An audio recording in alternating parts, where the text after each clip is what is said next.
rencontre que je vous propose durant 1 heure avec un homme qui fait polémique, qui déchaîne les passions. On l'aime ou on l'aime pas. C'est BHL, Bernard-Henri Lévy. Bonjour Bernard-Henri Lévy. Bonjour. C'est le dramaturge qu'on reçoit aujourd'hui. Absolument. L'homme de théâtre. On ne le savait que peu. Oui. Vous avez écrit un monologue, un pamphlet, qui a pour titre Hôtel Europe, qui est joué pendant plus d'1h45, bien que vous ayez fait quelques coupes dans le texte, par un comédien vivant, flamboyant, c'est Jacques Weber. Jacques Weber viendra nous rejoindre tout à l'heure quand on parlera de votre actualité, et c'est au Théâtre de l'Atelier à partir de mardi. Ce sera la première. Absolument. Donc il y a une excitation, une fébrilité, j'imagine. Excitation, émotion, Assurément. impatience. Bien oui, sûr, tout ça, bien sûr. Vous avez été la dernière personnalité qui a été interviewée par notre ami Benoît Duquesne. C'était un hors-série de compléments d'enquête. Qu'est-ce que vous avez ressenti après, quand vous avez appris sa mort? J'ai ressenti évidemment une très grande émotion. Très grande émotion, forcément, je veux dire, même si... Et puis, un sentiment bizarre, je l'ai écrit d'ailleurs aussitôt.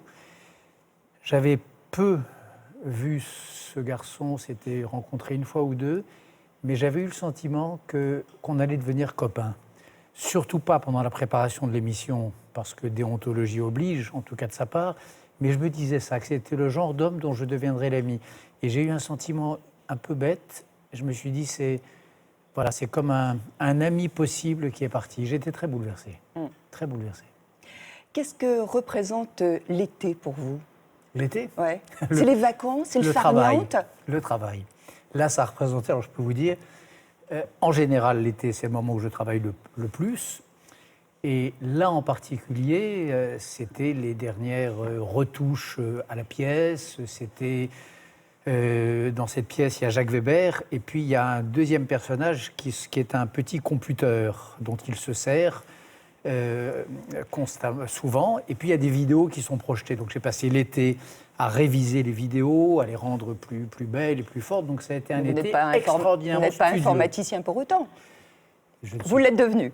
J'avais une petite équipe que l'atelier m'avait mise à disposition, le théâtre de l'atelier, et qui nous a permis de faire sur le Front National, sur l'Ukraine, sur Poutine, des belles vidéos assez fortes. En tout cas, j'y ai passé l'été. Est-ce que vous avez des chansons d'été dans votre panthéon sonore? Non. Non. La chanson ne vous intéresse pas? Sauf quand ce sont les chansons de ma femme. Celles-là, je les écoute religieusement. Mais par exemple, les Moody Blues, les Bee Gees, les Stones, tout ça, ça vous dit rien? Je sais à peine... On dit la vérité et pas de langue de bois. Voilà. Non, je sais à peine de quoi on parle. Ça vous touche pas? J'ai un rapport très bizarre à la musique. J'ai fait beaucoup de musique quand j'étais enfant puis jeune homme. Et je me suis arrêté d'un seul coup et d'en faire et d'en écouter. C'est monstrueux, c'est comme une amputation. Le jour où j'ai commencé d'écrire. Il y a eu comme si une chose avait pris la place de l'autre. Je suis devenu sourd à la musique, après en avoir fait énormément. Vous faites allusion, à votre enfance, et pourtant vous dites « je n'y pense pas ». Je n'y pense jamais à mon enfance. Non seulement j'y pense pas, mais quand Mais vous la rayez même. Je ne sais pas si je l'ai rayée. Corbeille. Mais poubelle. Oui, poubelle. Jacques Weber, dans la pièce, dit poubelle, poubelle, poubelle. Non, ce que je crois, mais c'est vrai de tout le monde, c'est que ce qu'il y a de formidable dans une vie, c'est qu'on naît, naître comme une naissance, plusieurs fois dans la même vie. C'est ça qui est passionnant. Et là, en cow-boy, vous étiez déjà né? Ça, c'est oui. Je sais, né à vous-même ou pas? Non. C'est un autre. C'est un autre, oui. C'est un autre qui me ressemble peut-être un peu, mais au fond, franchement, pas tellement. Non. Non, voilà, vous voyez que j'ai raison. D'autant la tenue, hein. Ah, la tenue, ça irait, non? Tenue de cow-boy, je suis assez... Ça, c'est mon père. Vous dites que votre père était votre héros. Oui. Pourquoi? Pas mon héros, c'était un héros. C'était un héros, pas le mien. C'est un héros qui a été décoré comme tel par une légende de la France libre qui était le général Diego Brosset à la bataille de Monte Cassino. Mon père faisait à Monte Cassino, qui est une des batailles les plus dures de la libération de l'Europe, du nazisme, il faisait la chose la plus difficile dans les armées. Il allait par-delà les lignes alliées, chercher les camarades blessés dans le no man's land. Il se portait volontaire pour aller chercher ses camarades morts ou blessés. C'est les missions les plus terribles, pour lesquelles il faut le plus de cran et le plus de courage, et il se portait volontaire pour cela. Non, parce que comme tous les vrais héros, il était discret, il était vraiment discret, pas comme le film avec Kassovitch, il était silencieux, il était taiseux. Les héros sont taiseux, donc mon père était taiseux. Donc vous avez de l'admiration pour votre père? J'ai de l'admiration pour cet homme, j'ai de l'admiration pour qui s'est fait tout seul de plus. Pour le tout jeune homme qui, quelques années plus tôt, est parti en Espagne s'engager dans les brigades internationales. J'ai de l'admiration pour aussi, oui, pour... L'homme d'entreprise. Oui, pour l'homme d'entreprise. Je ne peux pas vous dire que j'aime l'entreprise comme le Premier ministre, mais j'aime les self-made man. Oui. J'aime pas les héritiers, étrangement. Et pourtant, vous l'êtes. Pourtant, je le suis. J'aime les hommes qui se sont faits à la force de la volonté, et mon père en était un. Alors, vous parlez de votre père, vous parlez moins souvent de votre mère. Oui, pourtant, elle était bien jolie. Quelle dimension elle avait auprès de vous? Oh, je n'ai pas très envie de parler de tout ça, mais quelle dimension elle avait? Le rôle de toutes les mamans auprès de tous les enfants que restent tous les hommes, même quand ils arrivent à l'âge que j'ai. Protectrice? Plus que ça, elle était protectrice, bien sûr, mais au-delà de ça, elle était éducatrice. C'est-à-dire que, vraiment, je crois que si je suis devenu écrivain, si les mots ont eu cette importance dans ma vie, si je fais partie de cette catégorie d'hommes qui sont prêts à se casser la santé, à se fâcher avec quelqu'un, à entrer en querelle avec un autre pour une question de mots, pour une question de cadence dans une phrase, c'est à cette jeune fille, cette jeune femme que je le dois, ma maman. Oui. La suite nous est racontée par Juline Mareuil. Le politiquement correct, ça fait longtemps que j'en ai fait mon deuil. C'est sûr qu'avec vous, Bernard-Henri Lévy, on est loin du consensus. Intellectuel controversé, riche héritier, vous auriez pu vous satisfaire d'amour et de champagne. Mais non, vous êtes sur tous les fronts, médiatiques, politiques, artistiques. Vous agacez, vous irritez, mais vous fascinez. Les présidents de gauche comme de droite succombent à votre audace et vous écoutent. Merci Bernard-Henri Lévy d'avoir organisé cette manifestation. Car depuis vos 23 ans intrépides, vous êtes sur le terrain aux quatre coins du monde, au service des peuples opprimés. J'ai voulu témoigner physiquement et concrètement de ma solidarité avec le peuple cambodgien. Cambodge, Sud-Soudan, Afghanistan, en passant par votre incessant combat pour la cause bosniaque dans les années 90. Sur vos conseils, le président Mitterrand a même fait le déplacement dans un Sarajevo assiégé. Je suis un philosophe engagé et je me bats pour la liberté, pour les droits de l'homme et pour la démocratie. On vous reproche de vous mettre en scène, toujours impeccable, dans votre chemise immaculée, qu'importe. L'essentiel pour vous, qu'on parle de vos engagements. Hier encore, auprès des Libyens en lutte contre Kadhafi. Le courage du peuple libyen a forcé mon admiration. Et récemment en Ukraine, où vous haranguez la foule place Maïdan et fustigez Poutine. Vive l'Ukraine en Europe! Et quitte à jouer les ministres des Affaires étrangères, vous ramenez le Conseil de transition libyen à l'Élysée en mars 2011 et 3 ans plus tard, rebelote avec les leaders de la révolte ukrainienne. Quand Bernard a parlé sur le Maïdan, c'était la voix de la France. La voix de la France? Sans aucun titre ni mandats officiels, c'est tout le paradoxe BHL. Homme d'influence, autant écouté que critiqué. Mais avec 40 ouvrages, 2 documentaires et autant de tribunes médiatiques, il persévère déterminé dans le sillage des intellectuels engagés. Vous dites souvent qu'un écrivain, c'est quelqu'un qui naît 2 fois. Vous êtes né quand, vous? Une deuxième fois? Au Bangladesh, en 1971, quand un vieil écrivain que nous connaissons tous, qui s'appelait André Malraux, avait lancé un appel vibrant à la constitution d'une brigade de volontaires pour sauver le Bangladesh d'un génocide en cours. J'avais répondu à son appel, j'étais quasiment le seul d'ailleurs, et j'y suis resté. Premier engagement sur le terrain? Premier engagement sur le terrain, oui, et première fois où j'ai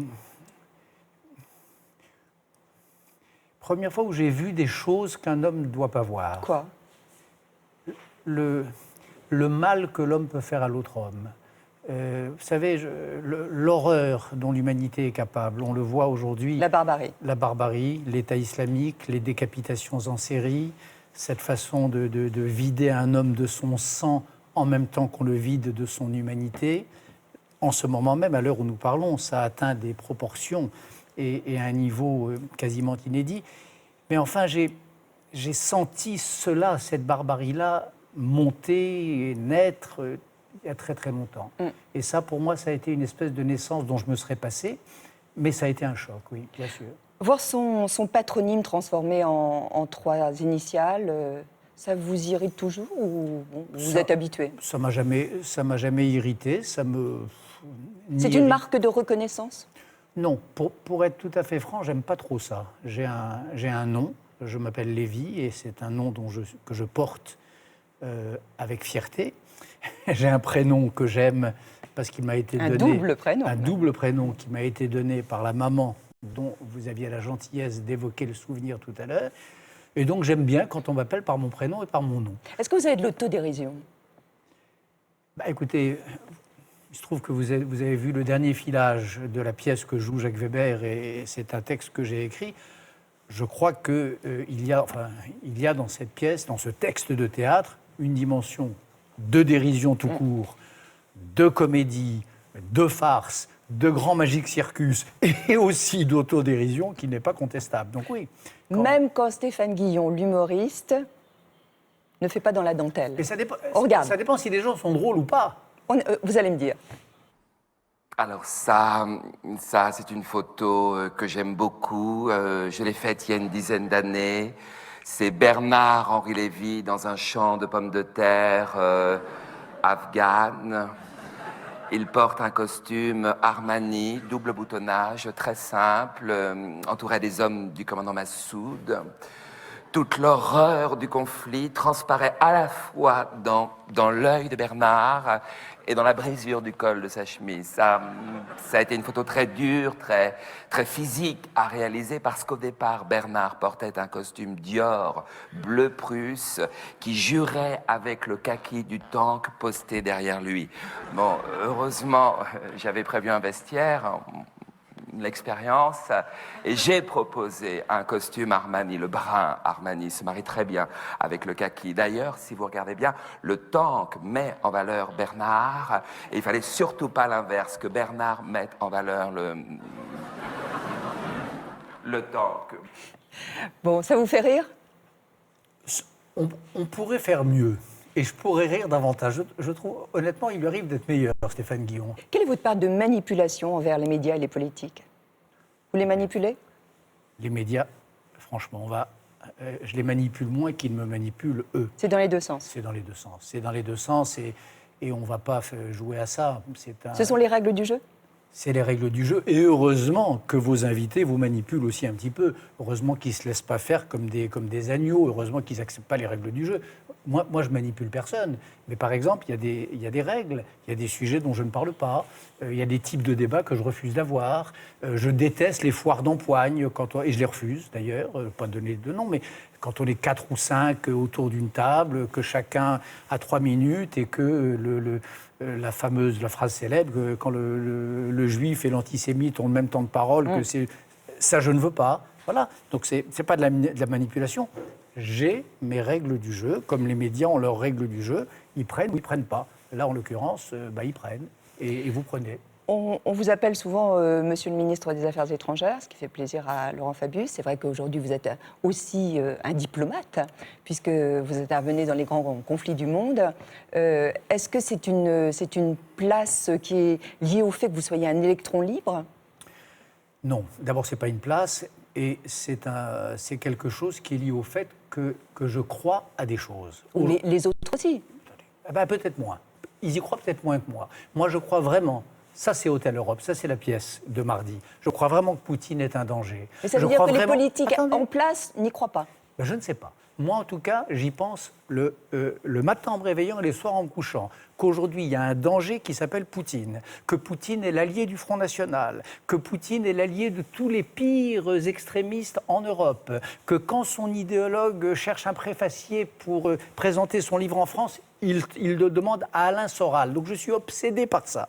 Je suis obsédé par ce chef d'une grande puissance, Poutine, qui est en vérité un irresponsable qui s'appuie sur ce qu'il y a de plus nauséabond en Europe. Donc, comme je suis persuadé de ça, je fais tout ce que je peux pour le dire. Donc j'écris une pièce. Attendez, j'écris une pièce de théâtre. Ça, c'est mon vrai métier. C'est ce que je fais probablement le moins mal. Je demande à Jacques Weber de l'incarner, de la porter, de la jouer. Et puis, comme il se trouve que j'ai accès, en effet, que je peux avoir accès à un président de la République, ben, j'essaie de lui communiquer un peu de ma foi. Jusqu'à prendre la parole en Ukraine, sur la place Maïdan. Il fait -5, BHL tombe l'écharpe, place au philosophe en chemise blanche. Bernard-Henri Lévy. Et ça marche, les Ukrainiens reconnaissent BHL dans ce français dépoitraillé, venu exalter leur martyr. Vous n'êtes pas seulement des Européens, vous êtes les meilleurs des Européens. Accent gaulien, le tribun agite les symboles devant cette foule anti-Poutine. Nous pouvons dire à Poutine, bas les pattes en Crimée. Quelle est votre légitimité quand vous vous adressez à cette foule, à l'étranger? Aucune, sinon le fait que les représentants de cette foule me l'ont demandé. Je ne me suis pas invité sur la tribune du Maïdan. On m'a demandé d'intervenir. Le président actuel de l'Ukraine, Petro Poroshenko, Vitali Klitschko, qui était le boxeur, celui qui a mis KO la moitié des boxeurs américains, et d'autres m'ont demandé de parler. C'était ça ma légitimité. À part ça, c'est ma légitimité de tout citoyen français qui a une haute idée de son pays, qui a une grande idée de la France, qui a une grande idée de l'Europe et qui n'aime pas l'idée de la voir vautrée dans des petits compromis. Qui est-ce qui vous impressionne? Aujourd'hui, vous connaissez le monde entier, les plus grands, les plus puissants. Qui vous impressionne? Jacques Weber. Non, sérieusement, Jacques Weber, c'est-à-dire l'homme...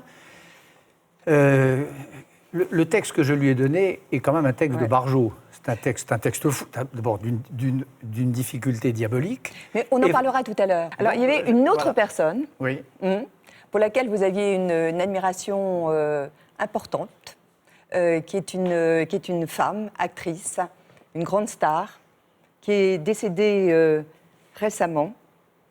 Vous l'avez même engagée dans votre film. C'est Lorraine Bacall. C'est Lorraine Bacall. Elle parlait de vous. Vous lui déclariez votre amour et elle vous répondait. C'était dans Théo Café. J'étais amoureux de Lorraine Bacall et je suis sorti du film fou d'elle. Voilà, encore une déclaration nouvelle. Bernard-Henri Lévy est fou de vous, Lorraine Bacall. J'espère. Moi aussi. C'était un pari incroyable. Bernard-Henri Lévy, pour lui, c'est son premier vraiment long métrage, première fiction. Oui. Impressionné, oui. Impressionné. Oui. Vous-même, c'était la première fois que vous jouiez en français. Oui. Ça fait beaucoup de premières. Ah oui, n'est-ce pas? C'est pour ça, c'est excité, ça. Oui, mais ça marche bien, quand même. Et avec tous les acteurs dans le film, c'est bien. C'est un bon... C'est seulement comme 7, je crois. Et tout est bien. Et ça, c'est rare. C'était en 97. Elle est décédée le 12 août. Vous l'avez appris par sa famille? Vous l'avez appris par la presse? Non, je l'ai appris par une amie commune très proche, oui. Oui, et j'étais triste. D'abord parce que je l'aimais en effet tendrement. Avouez qu'elle était d'une beauté, cela dit, stupéfiante. Jusqu'à la fin de sa vie. Jusqu'à la fin de sa vie, oui. Et puis on n'a pas cessé de se voir ou de rester en... Moi, je suis quelqu'un de très fidèle, de très loyal, je crois, et de très fidèle. Donc jusqu'à la fin, on s'est parlé, on se voyait quand elle venait à Paris, je la voyais quand elle venait à New York, et on s'envoyait des petits messages. Donc voilà, je l'ai appris par quelqu'un de très proche, et j'ai été à la fois évidemment très triste, et en même temps, quelle belle vie. Quelle belle vie, quelle belle traversée de son époque, quel beau personnage, quelle allure.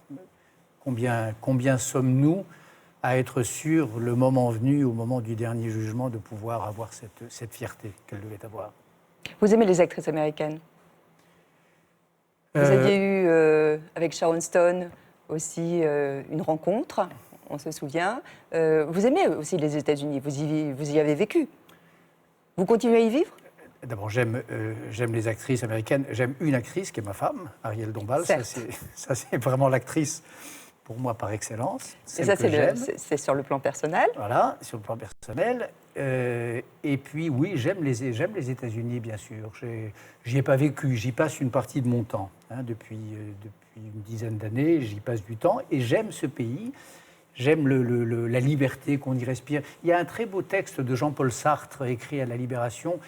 Sartre, qui était pourtant pas suspect de philo-américanisme. À l'époque, l'Amérique, c'était l'impérialisme. Et il adorait l'Amérique à cause de la liberté, à cause de l'incapacité à s'enraciner, à cause du fait que, disait-il, les Américains emportaient leur maison quasiment sur leurs épaules à mesure de leur déplacement. Il y a quelque chose de magique. Et quand on est dans ce... Dieu sait que j'aime la France, mais il y a quand même un climat en ce moment putride, parfois fétide et en tout cas morose. Et c'est vrai que quand on a la chance de pouvoir aller de temps en temps aux États-Unis, c'est une espèce de... On respire mieux. Et on est encore plus triste parce qu'on voudrait que ça soit comme ça. Qu'est-ce qui vous ferait quitter la France ? Probablement rien, parce que moi je suis un combattant. Je suis un combattant, enfin, je suis quelqu'un qui ne baisse pas les bras. Et ça, c'est une discussion que j'ai souvent en ce moment avec des juifs français ou des Français juifs. Ils sont 4000 à être partis récemment. Et ils sont beaucoup plus nombreux encore à l'envisager. Et en effet, il est exact qu'entendre dans les rues de Paris en 2014 « mort aux juifs », franchement, je ne pensais pas entendre ça de mon vivant. Est-ce que c'est pour autant qu'il faut fuir le pays ? Et moi, ma thèse, et c'est ce que c'est ce que je leur dis à chaque fois que j'en ai l'occasion, c'est que justement, et c'est la thèse de la pièce parle de ça aussi. Elle parle de Dieudonné, elle parle de ces saloperies de quenelle, elle parle de ce climat nauséabond. Et ce que dit la pièce, c'est que justement, il faut tenir bon, c'est qu'il faut être plus fort que ces gens qui ne sont forts que de notre renoncement, qui sont des petits mecs. Weber, à un moment donné, dit, hier soir, il a un téléphone sur la table, on l'appelle, on lui parle de ça, il dit, mais m'intéresse pas, petit mec. Et Weber dit, n'est pas le diable qui veut. C'est pas le diable, ces petits mecs-là. Les gens du Front National, les petits voyous que Marine Le Pen avait enrôlés pour certaines des villes des dernières élections municipales, c'est des tout petits personnages qui ne méritent pas non plus cet excès de panique. Donc moi je dis à ceux qui seraient tentés de quitter la France, je leur dis non, surtout pas, il faut, on n'a pas de raison de laisser la place et ce beau pays à des connards qui n'en sont pas dignes, et puis deux, il est encore temps, et plus que jamais, de se battre et de gagner. Vous méprisez l'électorat du Front National ? Je ne méprise pas l'électorat du Front National, mais je crois, ça aussi c'est un des thèmes de la pièce, je crois que les peuples ont les chefs qu'ils méritent, et je crois que les gens savent ce qu'ils font en démocratie. Et je n'aime pas, je la trouve d'ailleurs étrangement méprisante, la thèse selon laquelle les électeurs du Front National seraient abusés, seraient des idiots, abusés par des mauvais bergers qui les auraient manipulés. Je ne crois pas. Je crois qu'ils savent ce qu'ils font, comme savaient ce qu'ils faisaient les gens qui acclamaient le maréchal Pétain le 19 en 1940, comme savaient ce qu'ils faisaient les gens qui applaudissaient Franco après la chute de la République espagnole. Les gens savent ce qu'ils font. Il faut arrêter de les traiter comme des enfants. Il faut arrêter d'avoir cette vision complotiste qui n'est jamais la mienne dans aucune circonstance et qui consisterait à penser qu'on a pris leur cerveau en otage et qu'on les a débouquisés. Non, ils savent ce qu'ils font. Voilà. Et je pense que ce qu'ils font, ça n'est pas bien. Je pense que c'est pour ce pays magnifique qui a inventé les droits de l'homme. Alors que faire ? Que faire pour les ramener à la raison, si je vous entends bien ? Pas seulement. C'est pas une question. Je pense, moi, il y a un grand débat là-dessus. Et ça aussi, c'est dans Hôtel Europe, c'est la fameuse histoire de la diabolisation. Il y a des tas de gens qui disent « Regardez où nous a mené le fait de diaboliser le Front National ». Je crois l'inverse. Je crois que quand il y avait des gens pour mettre des frontières, pour dire « l'antisémitisme, on ne traverse pas », le racisme, c'est interdit, juger quelqu'un sur la couleur de sa peau, c'est contraire au pacte social républicain, ces histoires-là étaient contenues. Ça faisait 10%, 15% peut-être, mais ça ne faisait pas les chiffres stratosphériques d'aujourd'hui. Donc, moi, je pense que ce qu'il faut faire, c'est ce que l'on faisait dans les années 80 et 90 et qu'on a cessé de faire, c'est tracer des lignes de démarcation. J'avais un maître, jadis, un grand philosophe qui s'appelait Louis Althusser, et qui disait que la philosophie, ça consistait à tracer des lignes de démarcation. Donc j'aimerais, mais il y a des gens à droite qui le font. Et d'ailleurs, c'est essentiellement l'affaire de la droite, quand même. Des deux, la gauche et la droite, mais beaucoup la droite. L'histoire du XXe siècle prouve que c'est quand la droite tient que l'extrême droite recule, et c'est quand la droite cède que l'extrême droite triomphe. Heureusement, il y a aujourd'hui une majorité de gens de droite, je ne vais pas vous les citer, il y en aurait beaucoup, qui tiennent bon et qui ne sont pas prêts aux petits arrangements, etc. Ben voilà, qu'ils continuent de tenir bon, mais qu'ils le disent un peu plus fort. Je crois que c'est ça la bonne solution, sinon ils seront laminés. Nicolas Sarkozy doit revenir ? Moi, je suis pour qu'il revienne, oui, bien sûr, je suis pour qu'il revienne parce que je crois, même si je ne suis pas de cette famille-là, moi je n'ai pas voté pour lui ni en 2007 ni en 2012 et je ne voterai pas pour lui. Ségolène Royal. Ségolène, puis François Hollande. Mais je crois qu'à droite, c'est évidemment le meilleur. C'est évidemment celui qui a l'expérience de l'État, l'énergie, la vitalité dont la droite française a besoin pour se sortir de cette espèce de champ de ruines où elle se trouve aujourd'hui. Et une démocratie où un des deux piliers s'effondre, c'est pas bon. Voilà. Ça, on peut être de gauche et savoir cela, qu'on n'a pas intérêt à l'effondrement de l'adversaire. Donc, retour de Nicolas Sarkozy, oui, j'espère qu'il y en C'est une bonne chose, ce gouvernement Valls numéro 2 ? Écoutez, moi, je ne veux pas faire de politique, mais c'est déjà une bonne chose. Oui, un gouvernement, c'est un gouvernement. On ne peut pas insulter son président de la République et son Premier ministre autour d'une cuvée du redressement avec un petit coup de champagne de trop dans le nez. C'est pas digne je pense là à Montebourg, à Mont, etc. Enfin, toutes ces images que j'ai vues.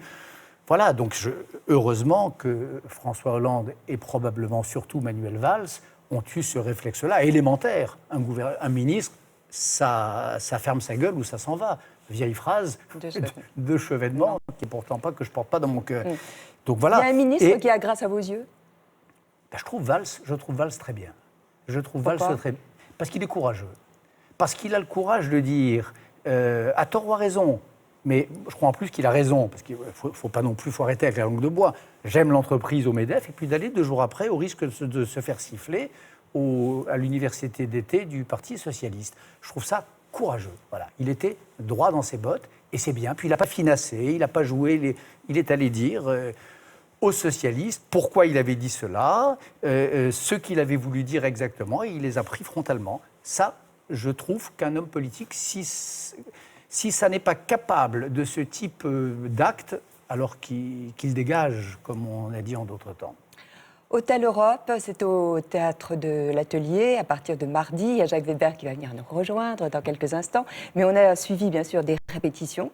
On est allé dans le cadre de ce théâtre qui est un des plus beaux théâtres de Paris, sur cette petite place Charles Dulin. Et c'est Juline Mareuil et Julien Clavry qui étaient avec vous.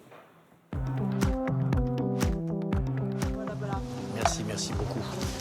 Je ne bois pas de café. Pour une raison très simple, c'est que je suis déjà tellement énervé de nature que le café serait la goutte d'excitant qui ferait déborder le vase d'adrénaline. J'explose, je suis hors de moi, j'ai des réflexes incontrôlés. Comment vous arrivez à vous décontracter ? En faisant l'amour. Question directe, réponse directe. Il est où le Bernard? Ah bah il est là. Et vous? Tout va bien. Ouais, comment? Et ensemble, ça fonctionne ? Très mal, très mal. C'est un vrai problème. C'est effrayant. Ah merde!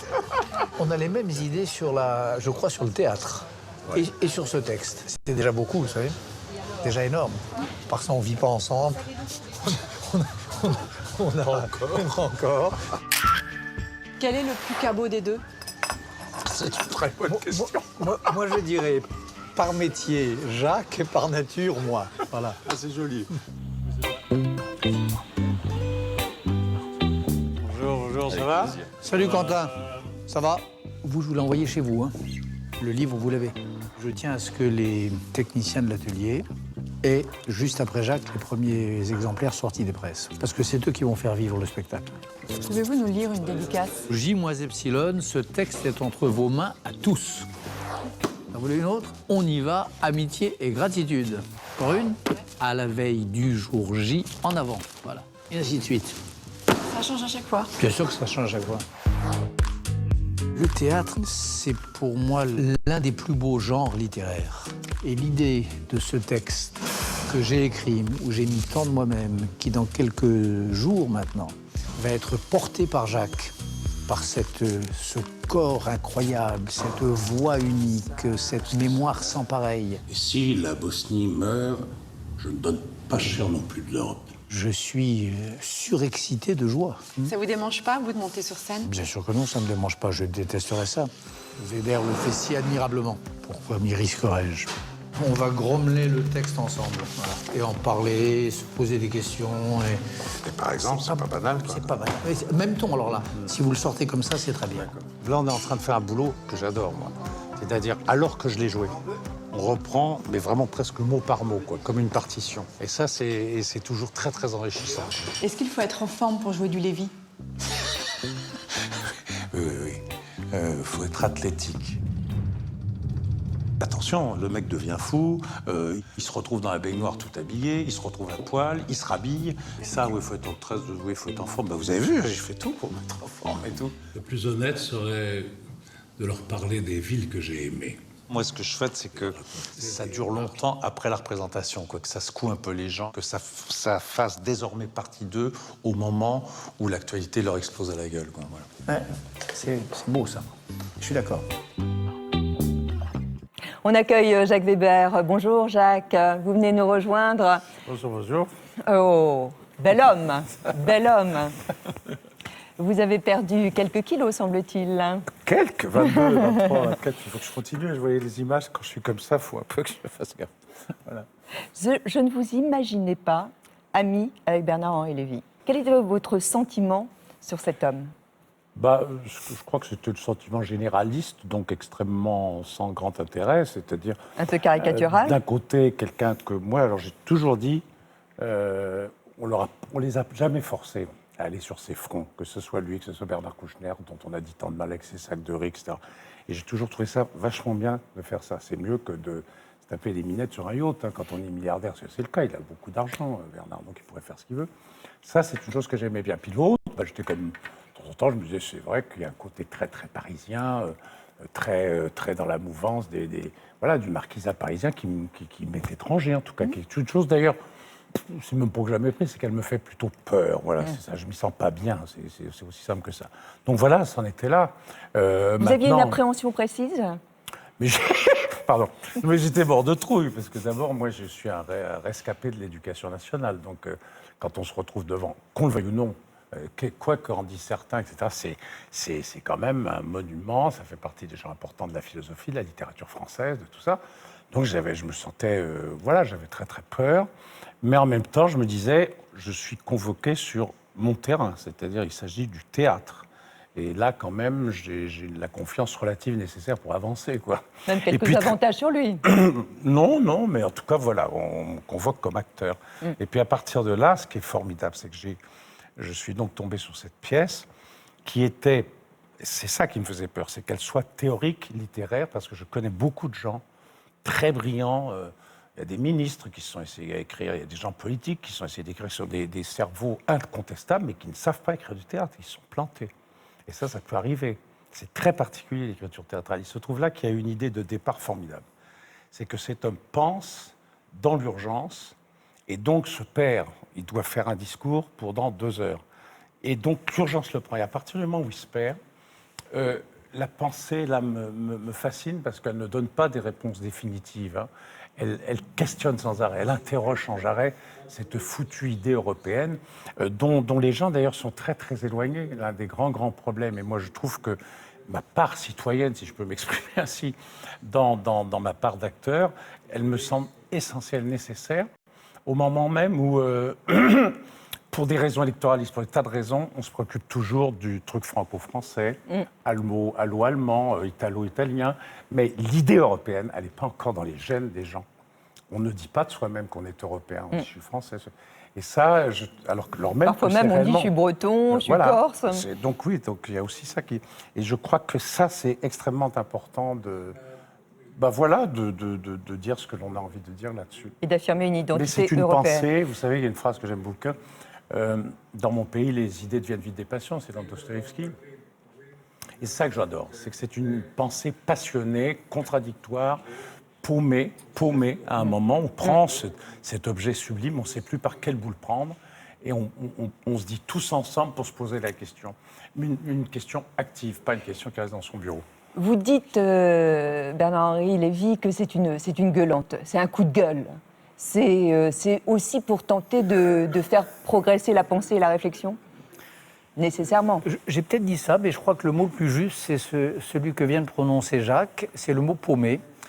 Ce texte a été écrit par quelqu'un d'aussi paumé et joué par quelqu'un d'aussi paumé que tous ceux qui nous écoutent. On est tous paumés aujourd'hui, franchement. Face à l'Europe. Quand vous regardez, en général, face à l'état du monde, quand on regarde le drapeau noir du califat d'un côté, quand on regarde Poutine, on en parlait tout à l'heure, de l'autre, quand on regarde en effet l'Europe et la France, franchement, bien malin celui qui a une boussole sûre et qui est certain du cap. Donc ce texte, il exprime cette espèce de tumulte intérieur, de contradiction que nous avons tous. Personne n'a les solutions. Et c'est ça que disent ces 2 heures de monologue. Cette espèce de... C'est un pamphlet. C'est pas un pamphlet, non, c'est une recherche. C'est pas un pamphlet. Il y a des moments où ça gueule, puis il y a des moments où ça doute, puis il y a des moments où ça rit, et il y a des moments où ça rit sur soi. C'est pas un pamphlet, c'est du vrai théâtre. Pourquoi aussi, et ça je crois que c'est la chose la plus importante, c'est que on sera toujours emmerdé, bouleversé et grandi par le fait qu'on est toujours à l'angle de l'homme et du citoyen, à l'angle de l'intime et de la prise de position citoyenne. On est devant le monde et on se dit merde, qu'est-ce que je fais? On est écœurés tous par la décapitation.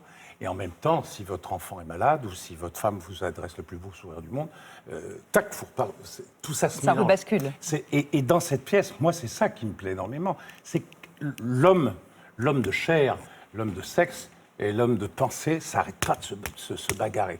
Et on en est tous là. Et ça donne du vrai théâtre, car le peu que je connaisse des grandes pièces, c'est toujours l'opposition de... Ça, chez Shakespeare, c'est là partout. Quelle difficulté pour retenir un texte comme celui-là qui est si flamboyant? Alors là, il faut tout de suite dire... Oui, vous allez me dire que vous êtes comédien, c'est votre métier. Oui, non, mais franchement, c'est pas ça qui est difficile, parce que j'ai beaucoup d'amis qui... Mais l'incarner. Des gars du français n'arrêtent pas d'apprendre des textes énormes. Non, le problème, c'est l'incarnation. Et ça, c'est... Oui, c'est très difficile, mais en même temps, c'est mon... Enfin, je sais pas, j'ai pas d'autre réponse que de dire c'est mon travail, quoi. Alors, à moi de prendre... Mon problème à moi, c'est que comme il y a urgence dans la situation, il ne faut pas que je confonde l'urgence dans mon travail. Il ne faut pas que je me presse. C'est un petit peu mon problème, c'est que j'ai tout de suite envie de jouer, quoi. Alors même que je crois qu'il faut prendre ça comme une partition. Mais tous les textes, plus je vieillis, plus je me dis que décidément, les grands textes, il faut les prendre comme des partitions, mot par mot, note par note, rythme par rythme. Et plus on travaillera ça, plus après on peut laisser le champ à l'acteur, c'est-à-dire à la personne sauvage qui s'empare d'un cadre qui lui est très structuré qu'est la scène. Voilà. Donc j'ai été très précis là. J'ai lu votre manuscrit, un livre qui va sortir bientôt au mois d'octobre. Ah oui. Oui. Une interview de Caroline Glorion, oui. avec laquelle d'ailleurs vous avez fait un très beau film. L'abbé, le Père Joseph. Oui. En tant que réalisatrice pour elle. Et vous dites, mon moteur, c'est toujours le même. C'est une indignation toujours contre les formes d'injustice. Ça, c'est quand même un point commun que vous avez, vous deux. Oui, mais c'est ça que j'ai oublié de dire tout à l'heure, c'est que on est... Un point commun, c'est qu'on peut nous prendre sans doute pour des très grands cabots que nous sommes, des espèces de types qui donc cabot par métier pour vous et cabot par nature pour Bernard-Henri Lévy. Tout ce qu'on voudra, d'accord. Mais c'est vrai que la chose quand même commune, c'est l'indignation. Alors elle est parfois pas sur les mêmes fronts, la plupart du temps. Il y a des fois où moi j'aimerais comprendre mieux, avoir l'argumentaire qu'il a parfois pour aller plus loin dans ma réflexion et pour pas dire de conneries.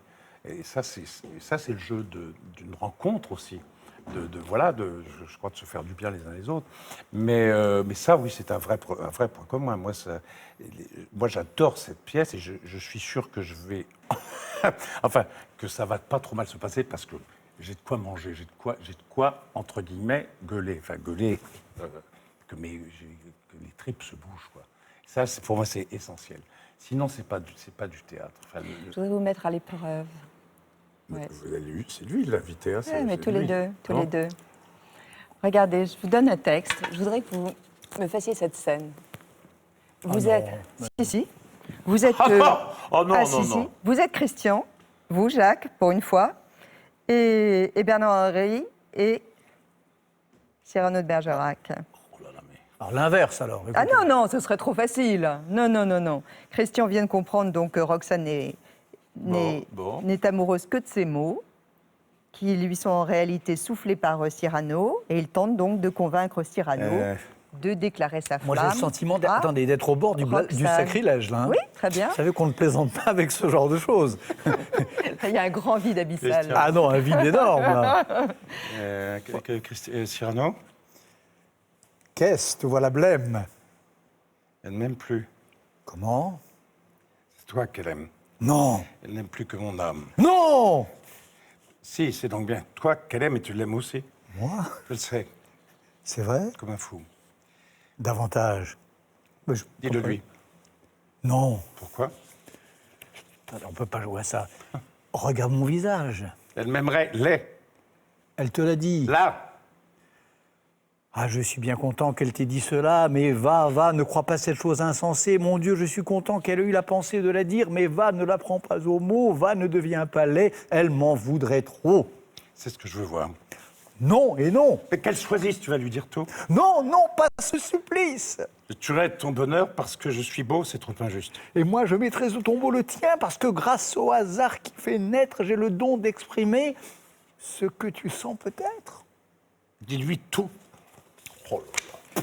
Ça, c'est une mauvaise action. Catherine Sellac, c'est une mauvaise action. Bon, vous replacerez Jacques me Weber, faire jouer Cyrano, alors qu'il est quand même... Attendez, parce qu'il y a eu des Cyrano depuis. On sait. Mais pour moi, il y en a un. Mais c'est la raison pour laquelle j'ai choisi. Oui, non, mais là, attendez, là, vous m'avez mis au supplice. C'est au Théâtre de l'Atelier, c'est donc tous les soirs à 20h30. Ouais. Merci beaucoup, Jacques. Merci à vous. Merci. Restez encore un instant avec nous, parce qu'on va changer de versant. On va rentrer dans un versant un petit peu plus personnel, puisque dans la famille Lévy, il y a une Sylvie. Oui. Sylvie, que vous ne connaissez pas, Jacques, mais je vais vous la présenter. Sylvie est la mère d'Antonin, le fils donc, de Bernard-Henri, qui est avocat, son fils. Et Sylvie a beaucoup compté, évidemment, dans votre vie. Naturellement. C'est une personne qui est très discrète, qui ne se met jamais en avant. Alors, on lui a demandé de nous donner quelques clés et elle a accepté. Vous concernant. Elle a accepté. Je suis très épaté parce qu'en général, elle refuse toujours. Mais pour thé ou café, elle a accepté. Je suis très ému de cela. Voici ce qu'elle dit de vous et croisé par votre éditeur, Olivier Nora. Très rare aussi. Très rare aussi. J'ai vécu avec un Bernard-Henri Lévy qui portait des chemises à carreaux, portait des jeans déchirés et des boots à talons. Ensuite, ça a changé assez vite. J'ai trouvé des chemises dans des puces à New York. Et les chemises blanches sont parties comme ça, qui étaient boutonnées assez haut à l'époque encore, et qu'il a déboutonné au fur et à mesure de sa notoriété croissante. Il s'est fait un uniforme, mais un uniforme, ça cache. Un uniforme, ça montre pas, ça cache. J'ai rarement vu un type aussi médiatisé et aussi méconnu. Moi, l'homme que j'ai connu, c'est un père responsable, un père qui a essayé de transmettre des valeurs à ses enfants, qui avait quand même ça aussi chevillé au corps, parce qu'il l'avait reçu de ses propres parents. Il a des moments d'anxiété extrême, il a des moments de concentration extrême. Il va très loin pour l'œuvre. Hein. Il y a les états physiques dans lesquels il se met et les expédients qu'il utilise pour pouvoir optimiser, je dirais, sa puissance de travail sont des choses qui, parfois, peuvent mettre des métabolismes en péril. C'est un homme, comme tout le monde, à deux visages, à deux profils, extrêmement conquérant, il n'a peur de rien, il avance dans la vie, et puis il y a des grosses interrogations parfois, oui. C'est un homme qui suscite des réactions très excessives. Le personnage agace parce qu'il a des réseaux, qu'il sait s'en servir. Ceux qui l'aiment profondément. Et ceux qui le détestent avec quelque chose qui relève de la haine. Bernard est un homme d'influence auprès de ses amis, auprès de ses enfants, auprès de tout le monde. C'est quelqu'un qui a un très très grand sens de la psychologie de l'autre, même si finalement il amène tout le monde à voyager autour de son propre nombril. C'est très compliqué parce que vous ne savez jamais à l'intersection de qui et de quoi vous êtes avec lui. C'est un type très secret, c'est un type très romanesque, et je pense qu'on sera très surpris si un jour on a la faculté de décloisonner l'ensemble des vies de Lévy. Elle vous a taclé un petit peu, Sylvie Lévy. Oui, mais nombriliste. Vous confirmez? Non, je pense que malgré l'immense tendresse que j'ai pour elle et la grande reconnaissance que j'ai pour les années que nous passâmes ensemble il y a maintenant longtemps, je pense que là-dessus, elle se trompe. Non, pas nombriliste. Non, je ne ferai pas tout ce que je fais. Je ne mène pas la vie que je mène si je voyageais autour de mon nombril. Jusqu'où vous êtes allé par amour? Jusqu'où je suis allé par amour, par exemple, jusqu'à aller la chercher, elle, dans une île lointaine, pour l'enlever à son mari de l'époque, en 1975 ou 16. Vous aviez cassé un couple? J'avais cassé un couple, j'avais cassé ma tirelire, j'avais cassé ma vie, voilà. Et puis, par amour, je suis... Non, je suis capable de folie. La femme que j'aime aujourd'hui et depuis 25 ans, Ariel Dombal, j'ai fait des folies pour elle aussi. Mais on fait des folies pourquoi d'ailleurs? On fait des folies probablement pour que la femme qu'on aime vous aime aussi, vous aime autant que vous l'aimez, je ne sais pas. Jusqu'à faire le coup de poing avec Jacques Higelin? Ah, ça, c'est une vieille histoire, oui. On s'était un peu frité. C'était une scène assez... Honnêtement, c'était une scène plutôt marrante. Cocasse. En effet, on sortait d'un restaurant qui se trouvait rue Campagne Première, et Ariel voit un vieux copain à qui elle fait un petit signe de la main. Et Higelin, qui était derrière le vieux copain, croit que le signe s'adresse à lui. Higelin, que j'adore, qui est en plus un grand artiste, et dont la fille vient d'incarner ma fille dans le film de Patrick Mille. Et il croit que le geste s'adresse à lui, il traverse le restaurant, il était un peu torché, pendant ce jour-là, un peu imbibé, et il s'approche d'Ariel et lui dit « Mais tu sais que moi aussi, tu me plais beaucoup ». Et c'est vrai qu'à cet instant, des vieux réflexes archaïques, enfouis au fond de l'être, reviennent, machistes, horribles, reviennent à la surface et on prend le type au col, quoi. Mais comment vous savez cette histoire? Ça, personne ne sait ça, c'est dans la nuit des temps. Et vous avez des scoops, vous avez des informations. Bravo, Thé au Café. De mieux en mieux. Nous avons aussi des documents. C'était l'année dernière. Ariel Dombal nous parlait de vous. Mais quand vous évoquez Bernard-Henri Lévy, on croit que c'est vous la petite fille, le petit oiseau, oui, et que vous ne faites rien dans la vie. Ah non, c'est ça, c'est vrai. Parce qu'une part de moi est comme ça avec lui. Comme une sorte d'oiseau... complètement en pamoison devant lui. Une part de moi est comme ça. Il n'aimerait pas que je ne sois que comme ça. Il aime aussi que je sois une artiste qui chante, qui ait une carrière, qui fasse des choses et qui soit forte, quelqu'un de très fort. Parce qu'il faut être toujours si fort dans la vie. Comment vous êtes avec elle, protecteur? Non. En tout cas, je ne suis pas plus protecteur d'elle qu'elle n'est protectrice de moi. Là, par exemple, dans toute la période très difficile de préparation de cette pièce, d'anxiété, d'angoisse, etc., heureusement qu'elle était là pour lever mes doutes, pour m'aider à trancher. Il y a toute la partie vidéo dont je vous parlais tout à l'heure. Elle était à côté de moi, elle en a fait même, elle a contribué à en faire certaines, avec Quentin Vigier, qui est le créateur vidéo. Elle vous rassure. Et Goïta Janiska. Elle m'est indispensable, en tout cas. Je ne concevrais pas de vivre, et c'est la première fois que ça m'arrive, probablement à ce point, je ne concevrais pas de vivre si elle n'était en permanence à mes côtés. Et quand elle n'est pas à mes côtés, je n'imaginerais pas des journées où je ne l'appelle, je ne sais pas, allez, soyons modestes, 4 à 5 fois. Voilà, oui, bien sûr. Elle affirme sa volonté de ne pas avoir eu d'enfant. Est-ce que vous avez tenté de la convaincre? Je ne souhaite pas parler de ça. Je comprends. En revanche, Ariel Dombal a parlé, dans Complément d'enquête, de substances, d'amphétamines que vous prendriez. C'est quelque chose que vous confirmez? Enfin, écoutez, j'ai vu que ça a excité les gens. C'est ridicule. Donc soyons clairs, Matin. Soyons clairs. Enfin, tous les amphétamines n'étaient pas des produits interdits. Tous les étudiants du monde en ont pris. Nombre d'écrivains en ont pris. Et c'est vrai que dès lors qu'on met ça avant toute chose, c'est-à-dire son œuvre, en effet, il y a des nuits où il faut rester réveillé, il y a des semaines où il faut rester sur le coup. Les amphétamines, comme le dit Weber à la fin, c'est des gisements d'intelligence et de pensée, et c'est formidablement utile. Et je regrette beaucoup qu'on les trouve beaucoup moins facilement, et même que presque impossible aujourd'hui qu'autrefois. Bien sûr que je le confirme. Vous êtes contre les interdits dans ce domaine-là? Je suis pour qu'on fasse le meilleur usage possible de son corps et de son cerveau. Voilà.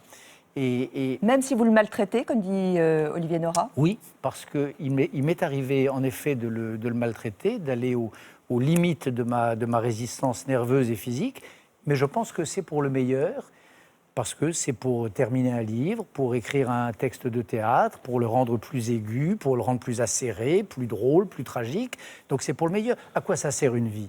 Croyez quoi? Comme le disait Jacques Weber tout à l'heure, je pourrais en effet passer l'essentiel de mes jours et de ma vie au soleil, tranquille, dans une maison dans le sud de la France ou ailleurs. Dès lors que je ne fais pas ce choix-là, dès lors que je fais le choix de servir à quelque chose, de faire mon devoir de citoyen et d'homme, il faut le faire le mieux possible. Faut pas, voilà, moi je ne fais pas les choses à moitié, jamais. Donc là, j'écris un livre, je le fais à fond. J'écris une pièce de théâtre, je suis jusqu'à hier soir, on était jusqu'à 2h du matin, après le dernier filage, avec le metteur en scène, avec Jacques. Quitte à user son corps. Quitte à user un corps, oui, qui ne sert pas à grand-chose. Là-dessus, pardon, je vais être très... Mais un corps, pour moi, il faut qu'il soit en bonne santé, il faut qu'il soit sain pour pouvoir produire des idées, de la littérature et du bon théâtre. Sinon, ça ne sert à rien. Un corps quoi? Un corps musclé, un corps bronzé, un corps... je m'en fous de ça. Ça n'a jamais été l'objet de... Il faut qu'il soit en bonne marche. Et bonne marche intellectuelle. Alors ça n'empêche pas d'aimer par ailleurs, bien sûr, la volupté. Bien sûr qu'un corps, c'est ça aussi. Je ne suis pas un ascète, je ne suis pas un moine, mais je crois que c'est d'abord la capacité à produire pour moi en tout cas, de la pensée, de la littérature, des armes pour d'autres. Et du combat. Des armes pour le combat des autres. Bernard-Henri Lévy, dans le corps, il y a un dos. Oui, en effet, j'ai entendu dire ça.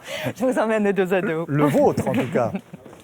Dos à dos, dos à dos, dos à dos, dos à dos. Dos à dos avec vous, Bernard-Henri Lévy, et des réponses du tac au tac. Est-ce que vous savez repasser une chemise? Non. Un cauchemar récurrent? Un cauchemar récurrent, je ne sais pas, ma mort soudaine. La dernière fois que vous avez pleuré? À la mort d'un être très cher.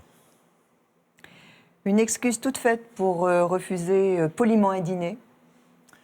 Je ne suis pas poli. Dans ces cas-là, je les refuse purement et simplement. Et d'ailleurs, on ne m'invite plus parce qu'on sait que je les refuse. Je suis de moins en moins invité. Qu'est-ce qui est insupportable lorsque l'on partage votre vie? Le fait que je travaille beaucoup et avec des horaires de fou. Est-ce que vous auriez aimé naître femme? Non. Dans votre répertoire téléphonique, quel est le numéro qui a le plus de valeur à vos yeux? Le numéro de mes 2 enfants. Le livre que vous auriez aimé écrire? Peut-être Belle du Seigneur d'Albert Cohen. Rien que ça. Comment vous appellent vos petits-enfants? Par mon prénom. Quand avez-vous pris le métro pour la dernière fois? Il y a de très nombreuses années. Dans un biopic consacré à votre vie, qui pourrait jouer votre rôle? Jacques Weber. Si vous deviez prendre un pseudo, quel serait-il? BHL. Qu'est-ce que vous feriez s'il vous restait un jour à vivre? Je me tuerais tout de suite. Quel épitaphe vous aimeriez justement que l'on inscrive sur votre tombe? L'épitaphe je crois que c'est Louise de Villemorin, Au secours. Ou bien l'épitaphe de Cocteau. Faites semblant de pleurer, je fais semblant de mourir. Joli. Faites semblant de pleurer, je fais semblant de mourir. Il y a Emmanuel Donzella qui est là, qui a été attentif à cette émission et qui vous a composé ce texte, cette chanson, rien que pour vous. On va le rejoindre. Bonjour Madame Lévy. Emmanuel. Bonjour Catherine. Comment ça va? Très bien. Bon, vous avez été inspiré? Ouais. C'est vrai? Oui. Oh, mais vous avez une chemise blanche, vous aussi? Bah, c'était de rigueur, je voulais être aussi À la élégant hauteur. que vous. Donc voilà, c'est pour ça. Je me suis habillé un petit peu en BHL, mais vous y arrivez plus que moi. Ouais, non. Heureusement qu'on n'avait pas Welbeck. Alors, aujourd'hui. le fruit de vos pensées? J'espère que vous allez être content parce que je ne vais pas parler de votre chemise. Voilà, et j'ai fait une chanson pour vous. Merci. On y va? Merci. C'est parti. Bernard-Henri Lévy, qu'on vous adore ou qu'on vous déteste, qu'on soit d'accord ou qu'on vous conteste, vous êtes quand même vachement influent. Vous êtes l'homme qui murmure à l'oreille des présidents. Ne dites pas non, ne soyez pas modeste, j'ai quelques PV dans la poche de ma veste. Ah, si vous pouviez, Bernard, me les faire sauter. Bernard-Henri Lévy, vous qui savez toujours ce qu'il faut faire dans les conflits, dans le nerf de la guerre. Votre parole influe les puissants, vous êtes l'homme qui murmure à l'oreille des présidents. J'ai un petit problème avec ma ligne internet, j'ai beau envoyer des courriers et des lettres. Ah, si vous pouviez, Bernard, juste intervenir. J'en profite, Catherine. Allez. Bernard-Henri Lévy, il y en a pour qui vous posez un problème, il y en a qui vous préfèrent à la crème. Moi je profite de la situation, vous êtes l'homme qui murmure à l'oreille des présidents. En parlant de président, j'attire votre attention. Connaissez-vous celui de France Télévisions? Ah, si vous pouviez, Bernard, me faire augmenter. Écoutez, c'est très bien. Merci. Vous avez vraiment composé ça pendant qu'on parlait? Je l'ai fini. Je l'ai fini pendant que vous parliez. Ben, c'est très bien. Voilà. La mélodie est très belle. L'homme qui murmure à l'oreille des présidents, je vous enverrai peut-être mon dernier livre, vous verrez que c'est plus compliqué que ça. Il y a des choses dont je suis plus... Je le donne tout de suite. Oui. Je le donne tout de suite. Oui, voilà. Vous verrez. C'est fait, il n'y aura pas de dédicace, tant pis. Avec attention. Non, non, ça c'est le vôtre, ça. Ah, vous rigolez. Ah, ça, il y a marqué Catherine. C'est marqué Catherine. Ah non, il n'est pas dédicacé. Voilà. Je me Justement, dédicacerai. je voulais vous en faire Je vous part. donne ma chanson. Merci infiniment. Merci. Je la garde précieusement. Au revoir. Emmanuel, c'était très agréable, votre retour. Vous revenez quand vous Merci, voulez. Catherine. Je voudrais saluer celui qui expose sur le plateau Thé au Café aujourd'hui. Il s'agit de Prospero Moryoussef. Il exposera aussi du 18 au 26 octobre au Salon des Réalités Nouvelles. Ce sera au Parc Floral, à Paris, dans le 12e. C'est un ancien architecte et il décline à l'infini, comme vous voyez, l'espace géométrique. Sa peinture est mouvement, ouverture et lumière. Prospero Moryoussef. Portez-vous bien. Je souhaite à Jacques, ainsi qu'à vous et à toute l'équipe, évidemment, bonne chance. Allez, on le dit, même sur un plateau, on dit merde pour mardi soir, hein, au Théâtre de l'Atelier. C'est samedi prochain que nous nous retrouverons pour une nouvelle émission, à partir du 10h. C'est Isabelle Gélinas, la comédienne, qui sera avec nous. Puis le lendemain, c'est David Fenkinos, l'auteur, l'écrivain. Vous connaissez? Non. Non. Alors, ils seront tous les deux avec nous. Ce seront nos prochains invités dans Thé au Café. Je voudrais vous dire que cette émission, elle est rediffusée cette nuit. Vous pouvez la revoir sur plus.fr en libre service et puis aussi grâce à Culture Box. C'est une émission que vous pourrez voir pendant plusieurs semaines. Je vous souhaite une très très bonne journée. Passez une très très belle semaine, qu'elle soit joyeuse, heureuse et pourquoi pas amoureuse.